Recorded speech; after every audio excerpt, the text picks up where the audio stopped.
Isabel Mega, eis então que ocorreu a leitura do requerimento para a criação da CPMI. A questão agora é essa batalha que a gente vai acompanhar, né? Entre oposição e governo, com relação aos integrantes dessa comissão. O que a gente pode já trazer de panorama com relação aos trabalhos? Porque, repito, aquela máxima que acompanhamos sempre aí em Brasília, que é: sabemos como uma CPI começa, mas não sabemos como ela termina.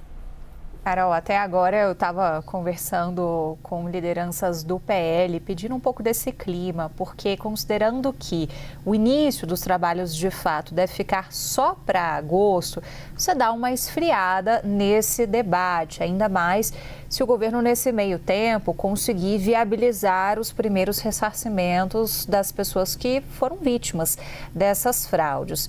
Fato é, a oposição pretende continuar com essa agenda como prioridade, mas não deve ter o cargo-chave que todo mundo quer em uma CPMI, que é o cargo de relatoria. Como a vaga da presidência está sendo atribuída ao Senado e já está tudo muito bem acertado para que o senador Omar Aziz, do PSD, possa assumir essa vaga, a vaga da relatoria ficaria a cargo da Câmara dos Deputados. É uma CPI mista, ela vai misturar deputados e senadores, 15 de cada lado. E a intenção do presidente da Câmara, Hugo Motta, é colocar nessa função que é tão importante para a condução dos trabalhos, um parlamentar que venha do centro. Justamente que seja alguém que fique meio que no meio do caminho mesmo. Não fique nem tanto ali para o governo, nem tanto para a oposição. Então é esse o perfil que o Hugo Motta procura para essa vaga, segundo os próprios interlocutores do próprio PL. Ainda tem gente do PL que estava tentando lutar e pleitear essa relatoria, por exemplo, os parlamentares que recolheram essas assinaturas, tanto da CPMI quanto da CPI. Tem 2 parlamentares do PL que estão por trás e gostariam de ser indicados para essa função, mas isso não deve acontecer justamente por conta desse critério que o próprio presidente da Câmara dos Deputados já sinalizou aos parlamentares que deve ser adotado para você ter alguém que consiga falar com os 2 lados. Porque quando a gente de fato tiver a comissão funcionando, vai ter uma disputa de foco. De um lado, os parlamentares da oposição vão para cima do governo Lula, vão falar de situações de omissão, vão recuperar um pouco dessa crise que ficou semanas atrás já no noticiário em relação ao ex-ministro da Previdência, Carlos Lupe, ao ex-presidente do INSS, o Stefanuto, e as denúncias que chegaram e que houve uma omissão, segundo eles apontam, do governo em relação a esse caso. E também uma missão que a oposição tenta colar é trazer um pouco de proximidade, um pouco mais de linha de investigação em relação à participação de uma dessas entidades que tem como como presidente o irmão do presidente Lula.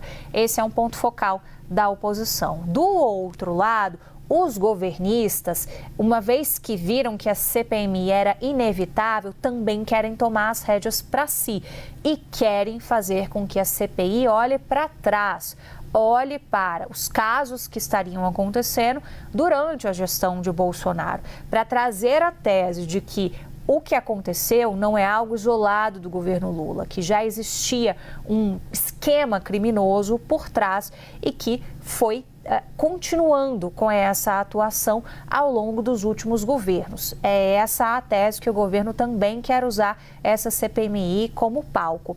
A partir daí, a gente vai ter uma guerra de narrativas, isso vai se repercutir em uma série de requerimentos que vão sendo preparados pelos parlamentares para chamar a gente para depor na CPMI, mas tudo isso, de fato, só para agosto.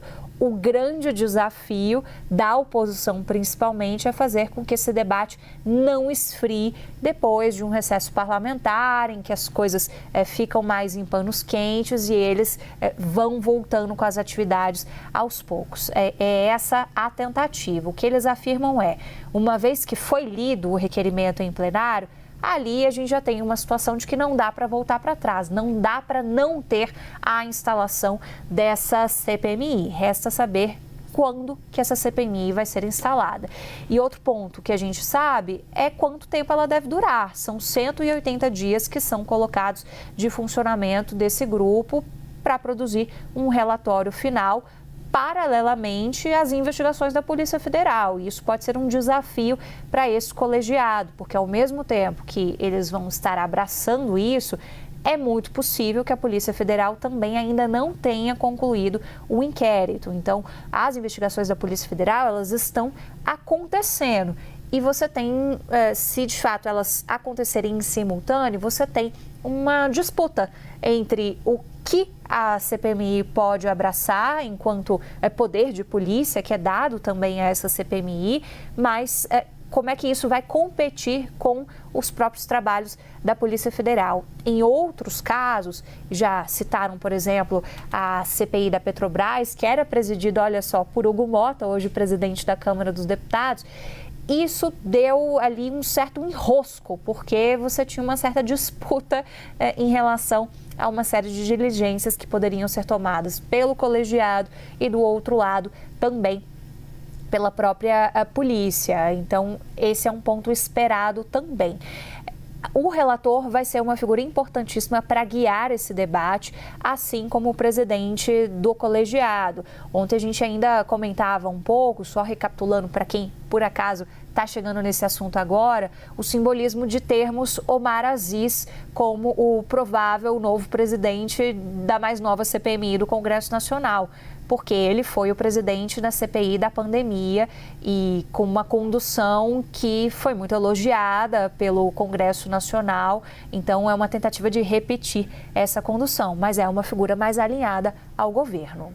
Bem, vem recesso por aí. A gente também acompanha as investigações, como cita a Isabel Mega da Polícia Federal. É no campo da política que a gente vê agora esse desdobramento. Isabel, obrigada.